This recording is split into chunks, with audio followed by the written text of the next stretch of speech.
আসবে, আয়েশা যখন সওয়াল জবাব করবে, যদি আপনার পক্ষ থেকে আপনার একজন সঙ্গী মুনকার নাকিরের প্রশ্নের জবাবটা দিয়ে দেয়, ভালো হবে না খারাপ হবে? কথা বলেন। কবরে তো সঙ্গী যায় না, কিন্তু একটা সঙ্গী কবরে যায়। সুবহানাল্লাহ জোরে কোন। আল্লাহ নবী সাল্লাল্লাহু আলাইহি ওয়াসাল্লাম বলেন, ইদা বুজি আল মাইয়িতুল কবরা জাআল কুরআনু ইনদা রাসিহি। আল্লাহু আকবার জোরে বলেন।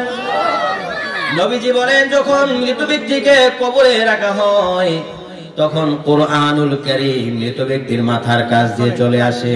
মুনকার নাকির যখন জিজ্ঞেস করে মার রব্বুকা, তোমার রবকে, তখন ওই বন্ধু মাথার কাছ থেকে তাকে জবাবটা শিখিয়ে দেয়, তুমি বলো রব্বি আল্লাহ।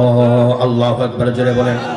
আমার প্রাণের ভাইরা, তিনটা প্রশ্নের জবাবটা যদি আপনার বন্ধু আপনাকে শিখিয়ে দেয়, মুনকার নাকির চলে যাওয়ার পরে ওই মৃত ব্যক্তি তার বন্ধুর দুইটা পা জড়ায় ধরে আর বলে, কে তুমি? অন্ধকার কবরে আমার মা নাই, বাবা নাই, ভাই নাই, বোন নাই, বন্ধু বান্ধব কেউ নাই, তুমি কোত্থেকে আসলা? মুনকার নাকিরের ফেরেশতার প্রশ্নের জবাবটা তুমি দিয়া দিনা। ওই ব্যক্তি বলে, দুনিয়ার জমিনে সবচাইতে বেশি ভালোবাসা মুহাব্বত ছিল তোমার কিসের সাথে? তখন ওই মৃত ব্যক্তি জবাব দেয়, দুনিয়ার জমিনে সবচাইতে বেশি ভালোবাসা আর মুহাব্বত ছিল আল্লাহর কালামের সাথে। সুবহানাল্লাহ জোরে বলেন। বলে, আমি তো সেই আল্লাহর কালাম কোরআনুল কারীম 30 পারা কোরআন। সুবহানাল্লাহ জোরে বল। বলে, আমি আজকে দুনিয়ার জমিনে আল্লাহর কালামের সাথে তোমার যেমন সম্পর্ক ছিল, কালামকে তুমি বন্ধু বানাইছো, আমি আল্লাহর কোরআন তোমার বন্ধু হয়ে তোমার অন্ধকার কবরে আসি। বলে, কতদিন থাকবেন? বলে, যতদিন পর্যন্ত তোমাকে আল্লাহর তৈরি জান্নাতে পৌঁছাইতে না পারবো, আমি ততদিন পর্যন্ত তোমার সঙ্গী হিসাবে থাকবো। আল্লাহু আকবার জোরে বলেন। বলেন তো বিষয়টা ভালো হবে না মন্দ হবে?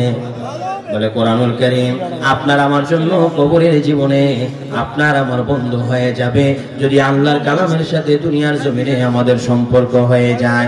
অনুগ্রহ করে মুসলমান, আমি বেশি ওয়াজ করব না, ওয়াজ আমার শেষ। শুধু একটা রিকোয়েস্ট করে যাই, আল্লাহর কোরআনের সাথে সম্পর্ক করেন। কোরআন যদি পড়তে না পারেন, কোরআনটাকে বুকে নিয়ে কোরআনটাকে চুমা দেন, বুকে লাগান, কপালে লাগান, আর বলেন, হাজা কালামু রব্বি, এটা আমার আল্লাহর কালাম।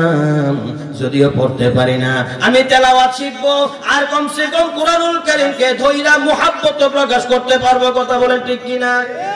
নাকি সেটাও পারবো না? কোরআনকে ভালো তো বাসতে পারবো, পড়তে যদি নাও পারি। আল্লাহর হাবিব সাল্লাল্লাহু আলাইহি সাল্লাম বলেন, আন-নাজরু ইলাল মাসহাবি সুওয়াবুন। কোরআনুল কারীম কালামুল্লাহ শরীফ এটা এমন একটা কিতাব, যেই কিতাবের দিকে তাকাইলেও আল্লাহ রাব্বুল আলামিন সওয়াব দিয়া দেয়। আমার মার কথা বলছিলাম, এই রঘুরামপুরের মানুষ সবাই জানে আমার মা জননী দুনিয়ার জমিনে নাই, কিন্তু ছোট কাল থেকে দেখেছি আমার আম্মা জান আল্লাহর কালামের সাথে তার কেমন সম্পর্ক ছিল। এমন কোন দিন যায় নাই যেই দিন আমার মা আল্লাহর কালাম তেলাওয়াত করে নাই। আমি একদিন বলেছিলাম ঢাকা, আম্মা আপনাকে একটা নতুন কোরআন শরীফ আইনা দেই। প্রতি মাসে 2-3 বার কইরা আম্মা গ্রামে আসতো, ঢাকা যাইতো চিকিৎসা করার জন্য। সবার আগে আমার আম্মা জান কোরআনুল কারীমটাকে প্যাকেট করতো। আমি বলতাম, ঢাকা তো কোরআনুল কারীমের অভাব নাই, আমার বুক সেলফের ভিতরে বিভিন্ন রকমের বিভিন্ন আইটেমের কোরআনুল কারীম আছে। আমার আম্মা জান বলতো, না না, আমি যে কোরআন পড়ে অভ্যস্ত, এই কোরআনের সাথে আমার একটা গভীর সম্পর্ক হয়ে গেছে। তেলাওয়াত করতে করতে কোরআনের প্রতিটা পৃষ্ঠা প্রতিটা পাতা কালো হয়ে গেছে, ছিঁড়া গেছে। শুধু কোরআনুল কারীমকে মুহাব্বত করার কারণে নতুন কোরআন শরীফ কোনোদিন হাতে নেয় নাই। আমার প্রাণের ভাইয়েরা, এখন ঘরের ভিতরে গেলে, বাসার ভিতরে গেলে, মা দেখে যাওয়া শেষ স্মৃতি ওই কোরআনুল কারীম দেখলে কলিজাটা টুকরা টুকরা হয়ে যায়। বলে, আমার মার পছন্দের সেই কোরআন ঘরের ভিতর আছে, যত্ন করে রেখে দিছি, কিন্তু মা জননী দুনিয়াতে নাই। রঘুরামপুরের মুসলমান এই কুরআনুল কারীমের সাথে সম্পর্ক করেন, কুরআনুল কারীমকে বেশি বেশি তেলাওয়াত করেন। তেলাওয়াত যদি নাও পারেন, বছর কে বছর কোরআনটাকে আপনি তাকের মধ্যে রাখা দিয়েন না, আলমারির মধ্যে রাখা দিয়েন না, কোরআনটাকে হাতে নেবেন, কোরআনটাকে ধরবেন। সম্ভব হলে কোরআন তরজমা, কোরআন অনুবাদ সহ পড়ার দরকার। বলেন আছে না নাই? একটা গল্প করে মনে পড়ে গেছে, বলবো নাকি? কথা কয় না। একজন বাদশা ছিল সুলতান মাহমুদ গজনবী রহমাতুল্লাহ আলাইহি। তিনি ইরাকের বাদশা। কেমন বাদশা? উনি দুনিয়া থেকে চলে যাওয়ার 700 বছর পরে ওনার কবরটা কোনো কারণে ভেঙে গেছে। পাহাড়ে কবর ছিল, কবর ভেঙে যাওয়ার পরে 700 বছর পরে ওনার লাশটা যেইভাবে দাফন করছে ঠিক সেরকম তরুতাজা ছিল। আল্লাহু আকবার। নাকি কষ্ট পাইতেছেন? সুলতান মাহমুদ গজনবী রহমাতুল্লাহ আলাইহি একদিকে দেশের বাদশা, আরেকদিকে তিনি আল্লাহর খাঁটি ওলি। সুবহানাল্লাহ, জোরে কোন। সুলতান মাহমুদ গজনবী রহমাতুল্লাহ আলাইহির চিরাচরিত অভ্যাস ছিল, তিনি গভীর রজনীতে মানুষ যখন ঘুমিয়ে থাকতেন, তিনি হযরত ওমরের উত্তরসূরি, সাহাবীদের উত্তরসূরি, তিনি একজন তাবী। তিনি কি করতেন? হেঁটে হেঁটে মানুষের দুঃখ দুর্দশা দেখতেন, কোথায় রাস্তাঘাট নষ্ট, কোথায় মানুষ কষ্ট পাচ্ছে, ঘুরে ঘুরে দেখতেন ছদ্মবেশে। একদিন গভীর রাত্রে, শীতের রাত, রাস্তায় বের হলেন, হঠাৎ করেই তিনি দেখতে পাইলেন, বলে পৌরসভার চৌরাস্তার ভিতরে যে সরকারি লাইট জ্বলতেছে, ওই লাইটের নিচে বসে বসে একটা ছোট্ট মাদ্রাসার ছাত্র আল্লাহর কোরআন তেলাওয়াত করতেছে।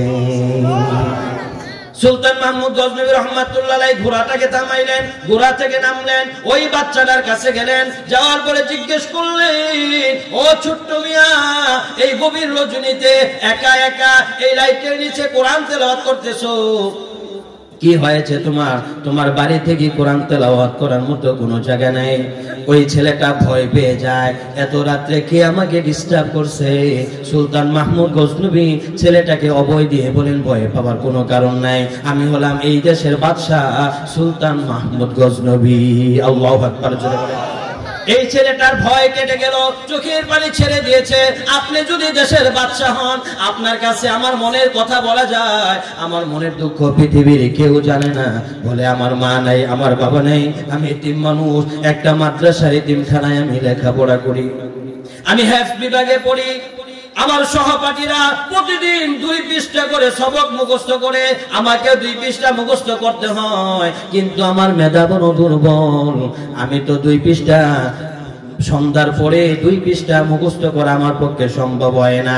আমার সহপাঠীরা 2 পৃষ্ঠা মুখস্থ কইরা তারা লাইট বন্ধ করে ঘুমায়া পড়ে। এইটা তো আজ থেকে 1000 বছর আগের ঘটনা। তখন তো হারিকেন জ্বালায়া লেখাপড়া করতে হয়। বলে, বাদশা, আমি তো এতিম মানুষ, গরিব মানুষ, আমার বাতি জ্বালাইবার মতো বাতি নাই, হারিকেন জ্বালাইবার মতো তেল আমার কাছে নাই, আমি তেল কিনতে পারি না। আমার সহপাঠী লাইট বন্ধ করে যখন ঘুমায়া যায়, আমার তো এখনো 2 পৃষ্ঠা মুখস্থ হয় নাই।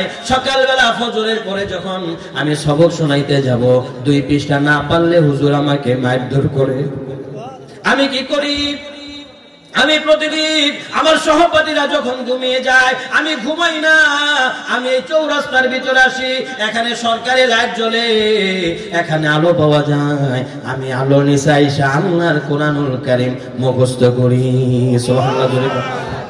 আরে সুলতান মাহমুদ গজনবী আল্লাহর ওলি, তার দিলের ভিতরে রহম চলে আসে। হারে একটা ইতিম ছাত্র তেলের অভাবে, লাইটের অভাবে কোরআন পড়তে পারে না। বলে, বাবারে, তুমি আমাকে মাফ করে দিও, আমি তোমার খবরটা পর্যন্ত নিতে পারলাম না। আল্লাহর দরবারে কি জবাব দিব? আসো তুমি আমার ঘোড়ার পিঠে ওঠো। ঘোড়ার পিঠে উঠাইয়া বাড়িতে নিয়ে গেলেন, রাজ দরবারে নিয়ে গেলেন, মেহমানদারি করলেন, আর হিসাব করলেন, 1 বছর তোমার কয় কেজি তেল লাগবে, কত টাকা খরচ করা লাগবে, সব টাকা গুনা তিনি একটা খুলতার ভিতরে ঢুকাইয়া ছাত্রটাকে দিয়া দিলেন, আর বললেন, যাও যাও, এই টাকাগুলো নিয়ে যাও, 1 বছরের খরচ তোমাকে দিয়া দিলাম। আল্লাহু আকবার, জোরে বলেন। এই টাকা ফুরাইয়া গেলে আগামী বছর তুমি আবার আসবা, যতদিন পর্যন্ত 30 পারা কোরআনের হাফেজ না হইবা, ততদিন পর্যন্ত তোমার দেখাশোনার দায়িত্ব আমি নিয়ে নিলাম। আল্লাহু আকবার। আপনারা খুশি না বেজান? আরে হাফেজে কোরআন যখন চলে যায়, সুলতান মাহমুদ গজনবী এই হাফেজ ছাত্রটাকে ডাক দিয়া বলে, তোমার কাছে আমার একটা দরখাস্ত আছে। বলে, গত 12 বছর ধরে আমি দুইটা দোয়া আল্লাহ তাআলার কাছে করতেছিলাম, আমার দুইটা দোয়া কবুল হয় নাই, সব দোয়া কবুল হয়েছে, দুইটা দোয়া এখনো কবুল হয় নাই। তুমি কোরআন তেলাওয়াত করো, তাহাজ্জুদে নামাজ পড়ার সময় আমি বাদশার জন্য দোয়া করবা, আল্লাহ তাআলা যেন আমি সুলতানের মনের দুইটা আশা পূরণ করে দেয়। আল্লাহু আকবার জোরে বলেন। ও রঘুরামপুরের মুসলমান, মাদ্রাসার হাফেজ ছাত্র যদি গভীর রজনীতে হাত উঠে আল্লাহকে ডাক দেয়, আপনারা একটু বলেন তো আমার আল্লাহ শুনবে কি শুনবে না? ওই ছাত্রটা মাদ্রাসায় গেল, মনে বড় আনন্দ, আহারে দেশের বাদশা কত ভালো, আমার 1 বছরের খরচ দিয়ে দিছে। ওই দিনের তাহাজ্জুদের নামাজে দাঁড়ায়া, মুসল্লার মধ্যে দাঁড়ায়া অটোমেটিক মাদ্রাসার ছাত্র চোখ দিয়া পানি টপ টপ টপ টপ করে জমিনে পড়ে হাত উঠায়া মুনাজাত করছে, আল্লাহ জীবনে কত দোয়া করছি, কবুল হয় কি হয় নাই জানি না, আজকে আমার দোয়াটা তুমি কবুল করো, আমার দেশের বাদশা সুলতানের দুইটা মনের আশা তুমি পূরণ করে দাও।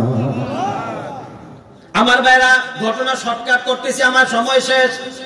সুলতান মাহমুদ গজনবী রহমাতুল্লাহি আলাইহি ওই দিন রাত্রে যখন ঘুমাইছেন, আহারে মানুষ ঘুমের ঘরে কত কিছু স্বপ্নে দেখে, সুলতান মাহমুদ গজনবী রহমাতুল্লাহি আলাইহি সেই দিন তিনি স্বয়ং আল্লাহ রাসূলকে স্বপ্ন যোগে দিদার নসিব করলেন।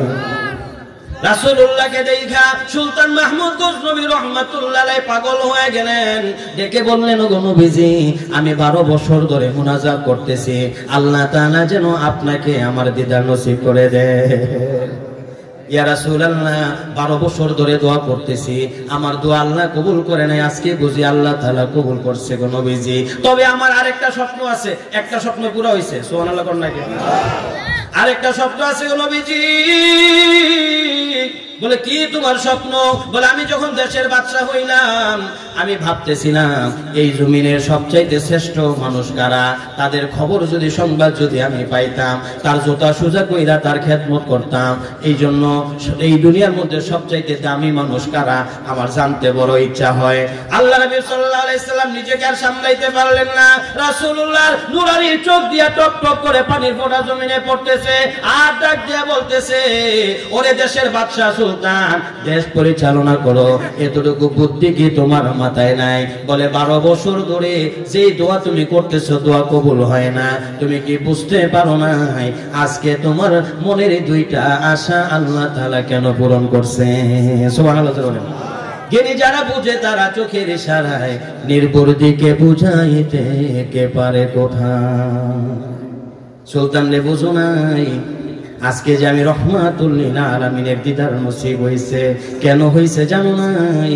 ওই যে কোরআন প্রেমিক, কোরআনের ছাত্রকে ভালোবেসে, ওই মাদ্রাসার হেফজ বিভাগের ছাত্রকে ভালোবেসে তুমি তার ভরণ পোষণ দিয়েছো, তোমার রাষ্ট্রীয়ভাবে তাকে আপ্যায়ন করেছো, তাকে ভালোবাসা দিয়েছো, বলে ওই ছাত্ররা তাহাজ্জুদের নামাজ পড়া তোমার কাছে দোয়া করতে, তোমার জন্য আল্লাহর কাছে দোয়া করতে দেরি, আল্লাহ তাআলা ওই কোরআন প্রেমিক হাফেজের ছাত্রের দোয়া কবুল করতে দেরি হয় না।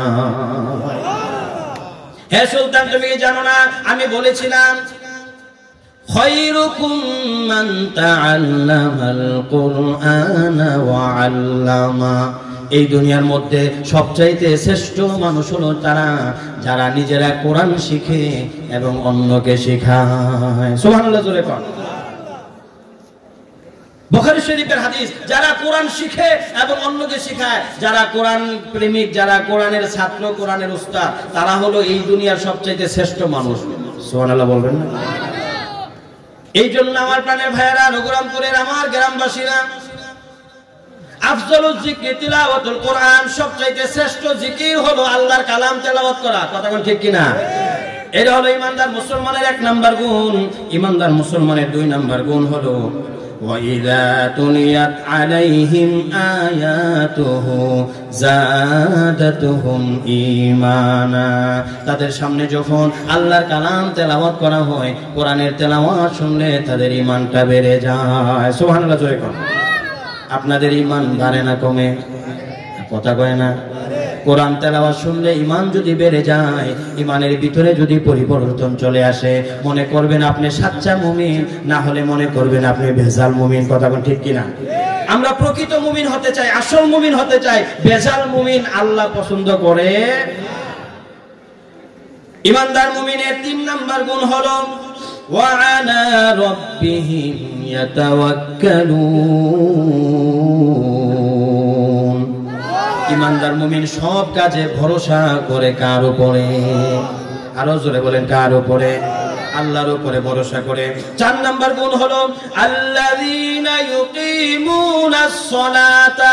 তাদের 4 নাম্বার গুণ হলো তারা নামাজ কায়েম করে। কথা কোন ঠিক কিনা? তারা নামাজ কায়েম করে, নামাজ পড়ে। 5 নাম্বার গুণ হলো ওয়া মিম্মা রাযাকনাহুম ইউনফিকুন। তাদেরকে আমি যে রিজিক দিয়েছি, অর্থ সম্পদ দিয়েছি, ওই রিজিক থেকে তারা আল্লাহর রাস্তায় খরচ করে। সুবহানাল্লাহ। খরচ করতে বললে তারা কৃপণতা করে না, মন খুইলে আল্লাহর রাস্তায় খরচ করে। কথা কোন ঠিক কিনা? এটা ইমানদার মুসলমানের 5 নাম্বার গুণ।